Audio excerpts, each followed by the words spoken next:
Hello everyone, welcome to வரண்டா IAS. நான் உங்கள் ஆஷிக். இன்னைக்கு நம்ம ரொம்ப ஒரு முக்கியமான கரண்ட் அஃபேர்ஸ் டாபிக் பார்க்க போறோம். India WHO world trade organisation கொண்டு வந்த ஒரு முக்கியமான அக்ரிமெண்ட்ல இந்தியா சைன் பண்ணியிருக்காங்க.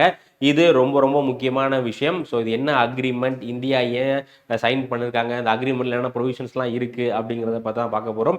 நீங்கள் வரண்டா ஐஏஎஸை சப்ஸ்கிரைப் பண்ணல அப்படின்னா மறக்காம சப்ஸ்கிரைப் பண்ணிக்கோங்க. அதே மாதிரி நீங்கள் யூபிஎஸ்சி எக்ஸாமுக்கு ப்ரிப்பேர் பண்ணிட்டு இருக்கீங்க அப்படின்னா வரண்டா ஐஏஎஸ்ல வரக்கூடிய ஜூலை 27 புதுசாக ஆன்லைன் அண்ட் ஆஃப்லைன் பேட்சஸ் வந்து ஆரம்பிக்கிறோம். ஸோ உங்களுக்கு அந்த பேட்சில் ஜாயின் பண்ணணும் அப்படின்னா இந்த நம்பர் 7845914094 அப்படிங்கிற இந்த நம்பருக்கு நீங்கள் காண்டாக்ட் பண்ணி உங்களோட அட்மிஷன் புக் பண்ணிக்கோங்க. நீங்கள் நம்முடைய கரண்ட் அஃபேர்ஸ் ஸ்டூடெண்டாக இருந்தீங்க அப்படின்னா உங்களுக்கு எக்ஸ்ட்ரா டிஸ்கவுண்ட் அண்ட் ஸ்காலர்ஷிப் இருக்குது. ஸோ மறக்காம கரண்ட் அஃபேர்ஸ் பார்த்துட்டு தான் வந்தோம் அப்படிங்கிறத மென்ஷன் பண்ணுங்க. ஸோ இப்போ இந்தியா என்ன பண்ணியிருக்காங்க அப்படின்னா instrument of acceptance of WTO agreement on fishery subsidy. So WTO நிறைய அக்ரிமெண்ட்ஸ் இருக்கு, நீங்க கேள்விப்பட்டிருப்பீங்க. அக்ரிமெண்ட் ஆன் அக்ரிகல்ச்சர் இருக்கு, அதுக்கப்புறம் sanitary and phytosanitary agreement இருக்கு, சர்வீஸ் செக்டாருக்கான அக்ரிமெண்ட் இருக்கு. அந்த வகையில் அக்ரிமெண்ட் ஆன் ஃபிஷரி சப்சிடி அப்படிங்கிற இந்த ஒரு அக்ரிமெண்ட் எப்போ போடப்பட்டது அப்படின்னா ஜூன் 2022 WTO ஒரு 12th WTO மினிஸ்ட்ரியல் கான்ஃபரன்ஸ் ஜெனீவால என்ன பண்ணாங்க அப்படின்னா ஜூன் 2022 இந்த WTO அக்ரிமெண்ட் ஆன் ஃபிஷரிஸ் அப்படிங்கிற இந்த ஒரு அக்ரிமெண்ட் போட்டிருந்தாங்க. இப்போ இந்த அக்ரிமெண்ட்ல இந்தியா சைன் பண்ணிட்டாங்க. இந்த அக்ரிமெண்ட் எப்போ ஆஃபீஷியல் நடைமுறைக்கு வந்தது அப்படின்னா 15 செப்டம்பர் 2025 இந்த அக்ரிமெண்ட் வந்து நடைமுறைக்கு வந்துருச்சு. அப்போ வந்து WTO-உடைய 2/3 மெம்பர், WTO-ல மொத்தம் வந்து பாத்தீங்க அப்படின்னா 164 மெம்பர்ஸ் இருக்காங்க.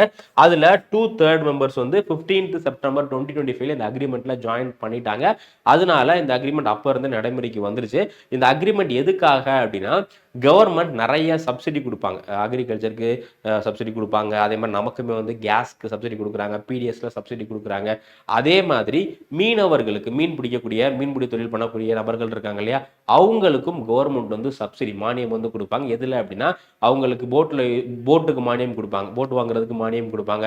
அதே மாதிரி அவங்க யூஸ் பண்ணக்கூடிய டீசல் பெட்ரோல்லாம் இருக்கு இல்லையா, அதுக்கும் கவர்மெண்ட் வந்து மானியம் கொடுத்துட்டு இருப்பாங்க. ஸோ இப்போ இந்த அக்ரிமெண்ட்ல என்ன சொல்றாங்க அப்படின்னா இல்லீகல் ஃபிஷிங் அப்படின்னு சொல்லக்கூடிய ஒரு சில கேட்டகரி ஆஃப் ஃபிஷிங் இருக்கு. இல்லீகல் ஃபிஷிங் அப்படின்னா ஒரு சில இடத்துலலாம் பார்த்தீங்கன்னா பாம் போட்டு ஃபிஷிங் பண்ணுவாங்க. ஒரு இடத்துல அதிகமான மீன் கூட்டம் இருக்கு அப்படின்னா அந்த இடத்துல வெடிகுண்டு போட்டு அந்த மீன் எல்லாமே இறந்து போயிடும். ஸோ அந்த மாதிரி ஃபிஷிங் பண்ணுவாங்க. அதே மாதிரி பாட்டம் ட்ராலிங் அப்படிங்கிற ஒரு டைப் ஆஃப் ஃபிஷிங் இருக்கு. இதில் என்ன பண்ணுவாங்க அப்படின்னா கடல்ல அந்த கடலுடைய அடிப்பகுதி இருக்குல்ல, அந்த தரப்பகுதி அதோட சேர்த்து அதில் இருக்கக்கூடிய உயிரினங்கள், சின்ன சின்ன மீன் குஞ்சுகள் எல்லாத்தையுமே சேர்த்து மொத்தமாக பிடிச்சிருவாங்க. ஸோ இந்த மாதிரி நிறைய தடை செய்யப்பட்ட இல்லீகலான ஃபிஷிங் மெத்தட் இருக்கு. இந்த இல்லீகல் ஃபிஷிங் மெத்தட்லாம் யார் யார் ஃபாலோ பண்றாங்களோ அவங்களுக்கு கவர்மெண்ட் எந்த விதமான சப்சிடியும் கொடுக்கக்கூடாது. போட் வாங்குறதுக்கோ இல்லை வந்து டீசல் வாங்குறதுக்கோ எந்த விதமான சப்சிடியும் கொடுக்கக்கூடாது அப்படிங்கிறதான் இந்த agreement. So WTO agreement on fishery subsidy வரக்கூடிய எக்ஸாம்ஸ்ல கேட்கறதுக்கு அதிகமான சான்சஸ் இருக்கு. WTO agreement on fishery subsidy அப்படிங்கிறது ஜூலை 20 இந்தியா வந்து சைன் பண்ணியிருக்காங்க இந்த அக்ரிமெண்ட்ல. ஓகேங்களா.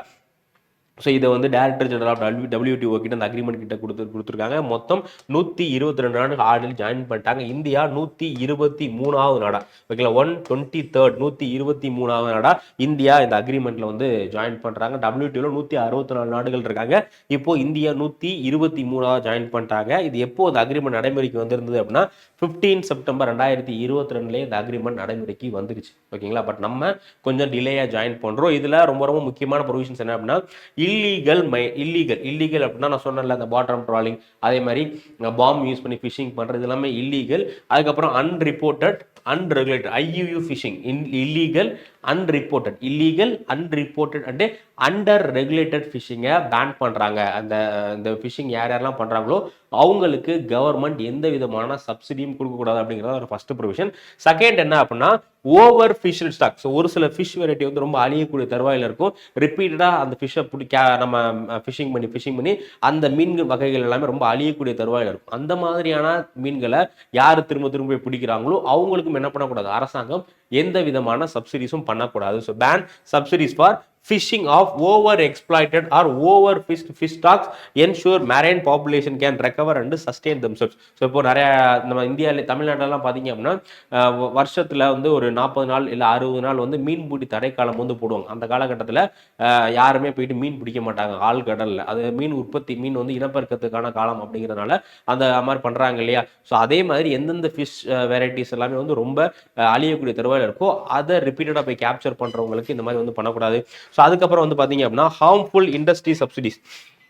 ஸோ நிறையா இந்த பெரிய பெரிய இண்டஸ்ட்ரீஸ்லாம் இருக்கும், இந்த ஃபிஷிங் இந்த கோல்டு ஸ்டோரேஜ் இதெல்லாம் பண்ணுற மாதிரி இண்டஸ்ட்ரீஸ். ஸோ அந்த மாதிரி ஒரு சில ஹார்ம்ஃபுல் இண்டஸ்ட்ரீஸ் அவங்களுக்கு சப்சிடி கொடுக்குறாங்க. மொத்தம் 3 category. First illegal unreported unregulated fishing, அதே மாதிரி over fished stock, then harmful industry subsidy. இதெல்லாம் ப்ரொவைட் பண்ணக்கூடாது. இந்த மாதிரியான ஃபிஷிங் ப்ராக்டிஸ்லாம் யார் யாரோ பண்ணுறாங்களோ அவங்களுக்கு ப்ரொவைட் பண்ணக்கூடாது, சப்சிடிஸ் கொடுக்கக்கூடாது அப்படிங்கிறத. ஸோ இப்போ இந்தியன் கவர்மெண்ட் சப்சிடி கொடுக்குறாங்களா அப்படின்னா எஸ் கொடுக்குறாங்க.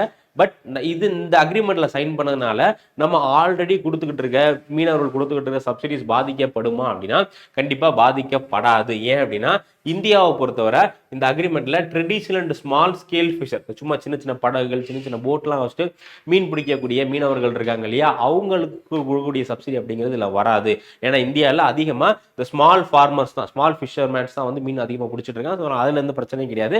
அதுக்கப்புறமா அக்வாகல்ச்சர்னா ஃபிஷ் ஃபார்மிங், இந்த பண்ணையை வச்சு அதுக்கப்புறமா அந்த குட்டைகள்லாம் வச்சு மீன் வளர்ப்பாங்க இல்லையா, இன்லேண்ட் ஃபிஷிங். அதுவுமே வந்து இதில் இன்க்ளூட் ஆகாது. அதனால அதுவும் வந்து பிரச்சனை. ஏன்னா இந்தியாவில் வந்து அக்வாகல்ச்சர் ஒரு மிகப்பெரிய இண்டஸ்ட்ரியா இருக்கு. ஸோ அதுவும் பிரச்சனை கிடையாது.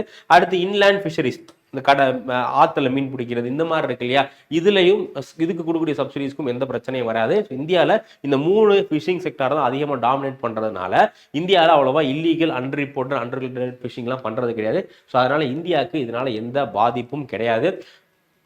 இது ரொம்ப ஒரு முக்கியமான அக்ரிமெண்ட்டு. ஸோ இதை யார் போட்டா அப்படிங்கிறத எக்ஸாம்பிள் கேட்கலாம். ஸோ இது வந்து WTO போடப்பட்ட அக்ரிமெண்ட். WTO 1 ஜனவரி 1995 WTO அப்படிங்கிற இந்த ஒரு ஆர்கனைசேஷன் வந்து பார்த்தீங்க அப்படின்னா 1995 தான் கொண்டு வந்தாங்க. அதுக்கு முன்னாடி இந்த ஆர்கனைசேஷனோட பேர் என்ன, காட்ஸ் general agreement on tariff and trade, general agreement on tariff and trade அப்படிங்கிறதா இது ஒரு ஃபர்ஸ்ட் நேமா இருந்துச்சு. 1948 கொண்டு வந்துட்டாங்க. இதோட ஹெட் குவார்டர் சுவிட்சர்லாண்டில் ஜெனீவால இருக்கு. ஓகேங்களா, சுவிட்சர்லாண்டில் ஜெனீவால இருக்கு. ஸோ இப்போ இந்த WTO தான் அந்த அக்ரிமெண்ட் வந்து கொண்டு வந்திருக்காங்க. இது ரொம்ப ரொம்ப முக்கியம். நீங்கள் காம்படிட்டிவ் எக்ஸாம் படிக்கிறீங்க அப்படின்னா இதை பார்த்துங்க. இதை பற்றி நம்ம மெயின்ஸ் ப்ரெஸ்பெக்டில் எப்படி கொஸ்டின்ஸ் கேட்பாங்க அப்படிங்கிறத பற்றி நம்ம செப்பரேட்டாக வீடியோவில் வந்து பார்க்கலாம். ஸோ டெய்லியும் காலையில் 9:30 நம்ம வெரண்டா ஐஏஎஸ் யூடியூப் சேனலில் கரண்ட் அஃபேர்ஸ் லைவ்ல போயிட்டு இருக்கு. அந்த செஷனோட ரெக்கார்டிங் பார்க்கணும் அப்படின்னா நம்ம சேனலில் லைவ் செஷனில் போயிட்டு நீங்கள் பார்த்துங்க டேட் வைஸாக உங்களுக்கு இருக்கும். அதே மாதிரி அதுக்கு டெய்லியும் பிடிஎஃபும் ப்ரொவைட் பண்ணுவோம். லாஸ்ட் இயர் UPSC எக்ஸாமில் 31 கொஸ்டின் நம்மளுடைய கரண்ட் அஃபேர்ஸ் சேனல் வந்துச்சு. ஸோ அதனால் நீங்கள் UPSC TNPSC எந்த எக்ஸாம்ஸ்க்கு ஃபாலோ பண்ணுறீங்க படிச்சுட்டு இருக்கீங்க அப்படின்னாலும் கரெக்டாக நம்ம செஷன் வந்து ஃபாலோ பண்ணுங்க. வேற டவுட் இருந்துச்சுன்னா கமெண்ட் செக்ஷனில் கமெண்ட் பண்ணுங்க. மறக்காம நம்ம சேனலை சப்ஸ்கிரைப் பண்ணிக்கோங்க. நெக்ஸ்ட் வீடியோவில் மீட் பண்ணலாம். Thank you. Veranda IAS, where your dream becomes reality.